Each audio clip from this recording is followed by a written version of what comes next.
109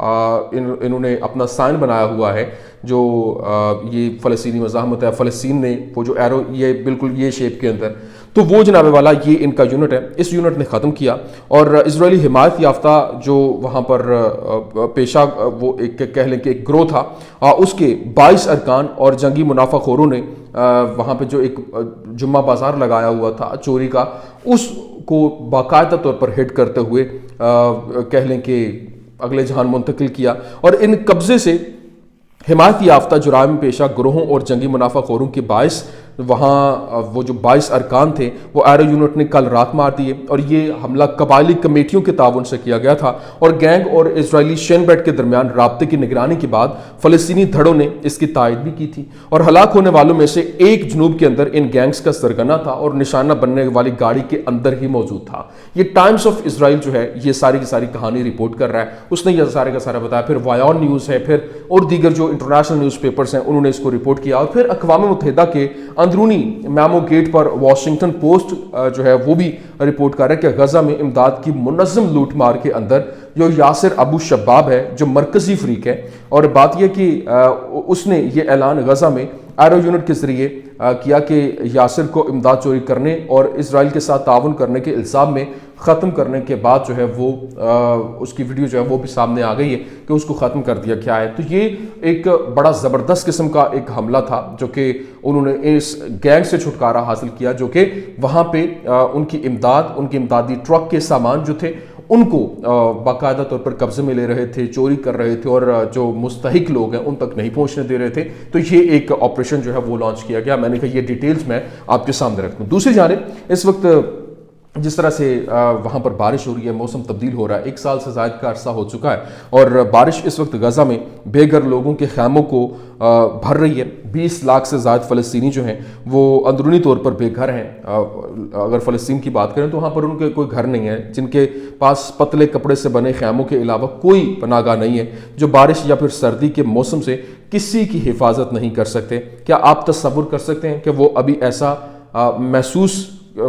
کیسے کر رہے ہوں گے، کیسا محسوس کر رہے ہیں؟ ہمیں یقین جانیے ہم احساس بھی نہیں کر سکتے۔ ہمیں وہ ایک کرب جو ہے نا، وہ ایک پنجابی کا محاورہ ہے کہ پرائی پیڑ تے کند چ تیر کی جانے لوگ بیگانہ، مطلب جو آپ اگر وہ کیفیت بیان کرنا چاہتے ہیں تو آپ کو اس کیفیت کے اندر جانا پڑے گا، اس کو اپنے اوپر طاری کرنا پڑے گا، اپنے آپ کو اس پوزیشن پر رکھ کر دیکھنا پڑے گا، ویسے آپ نہیں اندازہ لگا سکتے۔ لیکن دوسری جانب اس وقت جو سینیریو ہے یہاں پہ جو حملے ہیں وہ تو جاری ہیں، لیکن اس وقت جو اسرائیل اور حماس کے درمیان جو جنگ جاری تھی اس میں اسرائیلی آرمی چیف جو ہیں وہ اسرائیلی ڈیفنس فورسز کے IDF کے سابق سربراہ ہیں گاڈی آئزنکوٹ، وہ ان کو ایک شدید جھٹکا لگا ہے۔ کیونکہ ان کو بڑا ایک نقصان اٹھانا پڑا ہے، اور ان کے کہہ لیں کہ ان کا خاندان ایک بہت بڑے ٹراما سے گزرا ہے، سفر کر رہا ہے، اور اتوار یعنی 17 نومبر کو IDF نے اعلان کیا کہ کیپٹن کفیر برگیڈ کی ناشون بٹالین کے پلاٹون کمانڈر جو ہے یوگیو پازی کو سٹاف سارجنٹ کے ساتھ مردہ قرار دیا گیا، اور یہ خبر وایون نیوز نے رپورٹ کی، پھر ٹائمز آف اسرائیل، اور پھر دیگر جو معریف اخبار ہے، پھر جو یادوت اہرانوت ہیں، وہاں پر یہ خبریں جو ہے وہ رپورٹ ہو رہی تھیں، اور بتایا گیا کہ جو اس وقت نوم ایتان غزہ کی پٹی کے بیت اللحیہ علاقے کے اندر حماس کے عسکریت پسندوں کے ساتھ فائرنگ کے تبادلے کے بعد جو ہے وہ وہاں پر مارا گیا، اور ٹائمز آف اسرائیل کی اتوار کو ایک رپورٹ میں کہا گیا کہ پاسی آئزن کوٹ کا بھتیجا تھا، اور وہ آئزن کوٹ جنہوں نے 2015 سے 2019 تک IDF میں چیف آف سٹاف کے عہدے کے اوپر اپنی خدمات سر انجام دیں، اور اس کے بعد فی الحال بینی گینٹس کی جو نیشنل یونٹی پارٹی کے رکن ہے، اور یہ جماعت گزشتہ سال 7 اکتوبر کو اسرائیل پر حماس کے حملے کے بعد ہنگامی اتحاد کے ایک حصے کے طور پر جو نتنیاہو حکومت میں شامل ہوئی تھی، اور آئزن کوٹ نے غزہ کی جنگ میں اپنا ایک اور بھتیجا بھی کھو دیا ہے اور ایک بیٹا بھی کھویا ہے، مطلب پہلے 2 بھتیجے ہیں، ایک جو ہے وہ اس کا بیٹا ہے، اور ٹائمز آف اسرائیل کی رپورٹ میں کہا گیا ہے کہ آئزن کوٹ کا بیٹا 25 سالہ ماسٹر سارجنٹ ریزف گال میر آئزنکوٹ تھا اور گزشتہ سال دسمبر کے اوائل میں غزہ کے اندر لڑائی کے دوران مارا گیا ہے، اور وہ اس وقت مارا گیا تھا۔ ابھی اس کے 2 بھتیجے مزید جو ہے وہ بھی مارے گئے۔ تو یہ آف کورس جنگوں کے نقصانات یہ ہوتے ہیں، زندگی کبھی واپس نہیں آتی، لیکن ہاں جو آپ جنگیں شروع تو کر لیتے ہیں، ان کو ختم کرنا یا پھر ان کے نتائج کو کنٹرول کرنا وہ آپ کے بس کی بات نہیں ہوتی ہے۔ لیکن دوسری جانب اس وقت جو سچویشن ہے اور جو حالات ہیں وہ کسی اور طرف اشارہ کر رہے ہیں، اور جو یمنی حوثی ہیں ان کے جو حملے ہیں ان کو روکنے کی کوششیں ہو رہی تھیں کہ کسی طریقے سے ان حملوں کو روکا جائے، لیکن وہ پورے سال سے زائد کا عرصہ ہو چکا، وہ حملے نہیں رکے۔ اور پھر کچھ دن پہلے کی بات ہے کہ انہوں نے ڈائریکٹلی جو امریکی بحری بیڑا ہے اس کو ہی نشانہ بنا دیا تھا، اس کے اوپر حملہ کر دیا تھا۔ وہ تو انہوں نے جو ہے وہ کاؤنٹر کر لیا اور وہ اس کو ہٹ نہیں کر سکے، ان کے جو میزائل تھے، جو راکٹس تھے۔ لیکن اب جو USS ابراہم لنکن امریکی 7ویں بحری بیڑے کے علاقے کے اندر داخل ہونے کے بعد مشرق وسطیٰ سے وہ روانہ ہوا ہے، اور 1 سال سے زائد عرصے میں صرف دوسری بار بغیر طیارہ بردار بحری جہاز کے مشرق وسطیٰ سے وہ روانہ ہو چکا۔ اور یہ خبر اس وقت سامنے آئی ہے جب یمنی مسلح افواج نے امریکی طیارہ بردار بحری جہاز پر میزائلوں اور ڈرون سے حملہ کیا تھا، جو USS روز ویلٹ جو ستمبر میں وہاں سے روانہ ہوا تھا، اور USS آئزن آر کا جانشین تھا جو جون میں تیسری بار بمباری کے بعد وہاں سے روانہ ہوا تھا۔ اور اب یہ چوتھی بار یہ معاملہ جو ہے وہ سامنے آیا کہ کیسے وہاں سے وہ نکلنے پر مجبور ہو گئے، وہاں سے انخلا کرنے پر مجبور ہو گئے۔ یہ بھی اہم ترین سٹوری تھی، میں نے کہا یہ آپ کے سامنے رکھ دیں۔ اور اس کے ساتھ ساتھ ناظرین جو حالات ہیں، جو سچویشن ہے وہ یکسر تبدیل ہو رہی ہے، جس طرح سے ابھی تل ابیب پر جو حملے چل رہے ہیں لبنانی مزاحمت کی جانب سے، اور میں نے پچھلے ولاگ میں آپ کو ڈیٹیلز اس کے حوالے سے آپ کے سامنے رکھی تھیں کہ رات کے وقت جو ہونے والے حملے کے حوالے سے، اور نتن یاہو نے جو نیگوسیشن ہے خصوصی طور پر لبنان کے ساتھ، لبنانی مزاحمت کے ساتھ، اس کو نیگوسیشن ود فائر قرار دیا تھا۔ اور اس کے بعد اب جو لبنانی مزاحمت نے گزشتہ چند گھنٹوں میں 2 بار تل ابیب اور پھر اس کے شمالی علاقے پر حملہ کیا ہے، جب امریکی ایلچی ایموس ہاچسٹن جو ہے وہ آج صبح بیروت پہنچا ہوا ہے، اور اسرائیل نے متعدد زخمیوں اور متعدد عمارتوں کو نقصان بھی پہنچانے کا اعتراف کیا ہے۔ یہ کچھ نکات کی طرف جو ہے وہ اشارہ کر رہے ہیں، یہ ایک مضبوط پیغام دیا جا رہا ہے۔ نمبر 1، تل ابیب پر حملہ کر کے جو لبنانی مزاحمت ہے وہ اسرائیلی بیانات اور اقدامات کا زبردست جواب دینے کے لیے اپنی تیاری اور صلاحیت کا اشارہ دے رہی ہے۔ یہ حملے طاقت کا مظاہرہ اور ایک انتباہ کے طور پر کام کرتے ہوئے وہ ایک جیسچر دینے کی کوشش کریں کہ یہ ہماری پوزیشن ہے۔ لیکن نمبر 2، حملوں کا وقت جو ہے وہ بڑا امپورٹنٹ ہے، اور نتن یاہو نے جس طرح سے سپیچ کی اور انہوں نے کہا کہ نیگوسیشن ود فائر اس کا نام دیا، اور اس کی تقریر کے بعد لبنانی مزاحمت کی طرف سے کسی بھی